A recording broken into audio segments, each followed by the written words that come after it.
I just found it so funny that the last person seen on picture, at least, is Miss Vivorito, or as the auto translate said, Miss Burrito. I still find that extremely hilarious. And then you saw before, more or less, you remember the picture of her with the award, a normal, healthy girl, and then all of a sudden you see her Tinder pic or something. Oh yeah, she's had work done. That was a Tinder picture? No, I don't know. I don't know. Oh. I call it a Tinder pic because it looks like it was staged and boobs up to the chin and I think it was like a ceremonial, like an award type thing. Yeah, it was. And it was like she was on a stage. Yeah, but you have that old award thing where she has the plaque and she looks perfectly normal. Stupid. And then you have her in the black dress. Yeah, worked on. That's true. Were you tugging at your collar when you were looking at it? If I was looking at... Never mind. American humor. Yeah, I think I missed it. You know, it's crazy. It's like that picture. They were like mad at that picture was supposed to. There's like no pictures of Vivorito on the stand or anywhere else. That picture is still on the Fulton County DA office's website. Yeah, that's where they got it. Is from for their anyone website. For anyone missing this context, Vivorito did not want to be shown on the cameras when she had to testify at this trial, and there was panic in the courtroom because on the internet, on Twitter, people were posting her picture. But the picture they were posting was from the Fulton County District Attorney's website. So it's the same thing with the first reference you heard earlier from Jim about the detective that went on the first 48, Detective Gaither, but didn't want her face shown either because she had to protect her identity. But you're doing these TV shows, like it doesn't add up. It doesn't add up. Yeah, and you're literally security for the Atlanta Hawks, VIP security. So you're at the level where we get to watch people play basketball, see coaches, players in the first three freaking rows. The logic be damned, I guess. I don't know. Mm-hmm. Yeah. So let's just say this is the before picture, and here's let's the just say after. that. Wait, okay. That's She's a nice a very wine. beautiful woman. She went like to an award, like professional thing with. No, it's her not from the boobs same. just... No, it's not from the same. Oh, okay. I mean, she's very beautiful. I thought an award like meeting the mayor, maybe we wouldn't show all of our D cup, but you know. Yeah. She could get her law license and get hired by that one big law firm. I mean, how the audacity from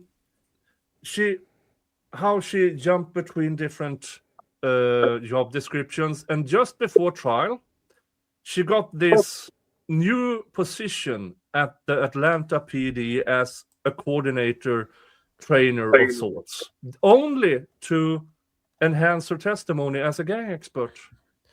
And you need to go through her whole background, and it makes her career path makes a lot more sense when you realize like where she came from and where she went.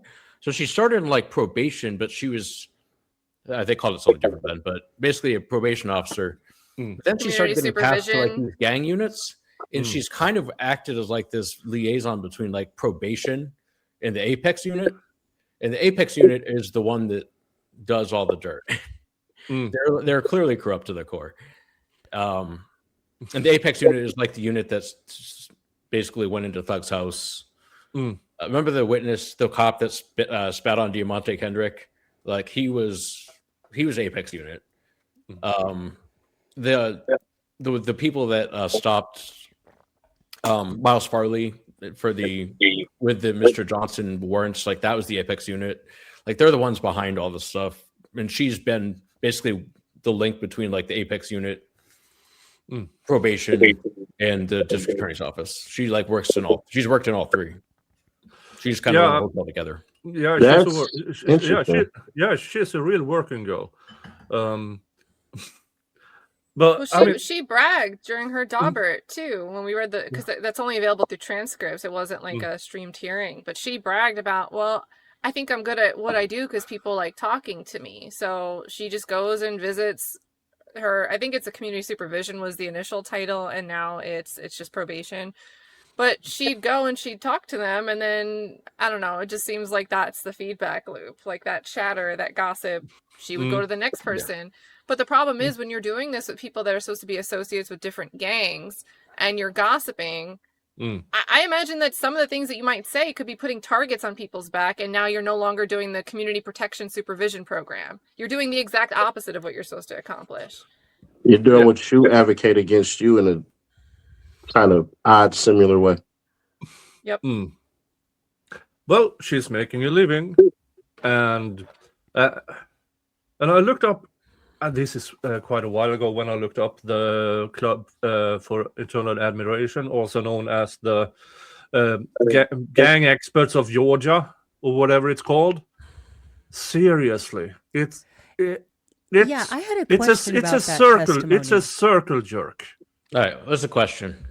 Now, can I qualify myself as a gang expert in Georgia since I watched 8 Mile once? Because that seems to be the level. That's the wrong, no, that's the wrong movie. That's the wrong movie. I'm going to be real honest. Movie. It's not my wheelhouse. It's not my wheelhouse, so I wouldn't speak on it. But it was like watching. It was like watching Opie from Happy Days trying to explain 8 Mile. I was just like, yeah. I mean, it's like nothing is real, so it can be whatever you want it to be. Like there's somebody in the YSL case at trial. They really needed him to be a member of a different gang, not YSL, so that they wanted to argue that like that YSL was a gang that had Bloods and Crips and Goodfellas and like all these different gangs mixed together. So don't they not get along? I mean, details. I mean, now you're not acting like you're a gang expert, so you can't testify anymore. Yeah. So like, what did they say about the Jets and the Sharks? Are they still beefing? Just asking for a friend. But so there's like, touche. There's one guy that at trial, like I said, they needed him to be in Goodfellas, which is a different gang. But then on his probation revocation, they're like, no, he's definitely just a member of YSL. So they changed it like within the same case, like which gang he was supposedly a member of. So like everything's just whatever it needs to be at the time. Do you remember? This was pre-trial when they got one of the two so-called gang experts from prison in a Daubert hearing, and that poor kid started talking about he went to these conventions, but he didn't listen because they had nothing to teach him. Yeah, I mean, I believe it was Doug who said he was the second best of two gang experts on that prison, and the other one had quit. So, where do they get the expert GIMP masks? Because if someone wanted to buy them in bulk and send them to Fulton County for no reason, where would we go to Amazon for those? Because those were hilarious. You just gotta ask the guy you gotta ask the guy in the I forget his name, but in the Melly trial. Danny Polo. Danny freaking Polo. Yes. That was another doxing. Like supposedly he was exposed on it. He was trying to keep his identity a secret. But like the way the internet found out, it was like a cash app thing, right? Yeah, via his wife. So he had to testify, and that got Raven Liberty that charge of witness intimidation, since they allege that she is the one who actively found that out to expose him. Yeah, that's what that was. Yeah, I could literally. Never mind. I'm not even. I could have exposed that shit. It wasn't that difficult at all. But hey. Yeah, I mean, he was quite easy to find either way. But that's the YNW Melly. That's the undercover cop who first didn't want to have his picture shown, and then he showed up in a balaclava. And then they call shiesties in America. We call them shiesties. Okay. Shiesty mask. Gotta speak that young talk. Too Shiesty is still wild to me. Yeah, I and if like you it. don't, and if you don't know who Raven Liberty is, she's with the infamous notebook at trial. Let's see here. Where is it? Here it is. If you haven't seen, this is hilarious. This is what she brought to court. Oh. Wait, what? Okay, that's some shit I would do, to be real with I'm you. not a lawyer, so I just play the one on YouTube, so I can't speak on that. Yeah, I'm not a lawyer. That's why I would think it was funny.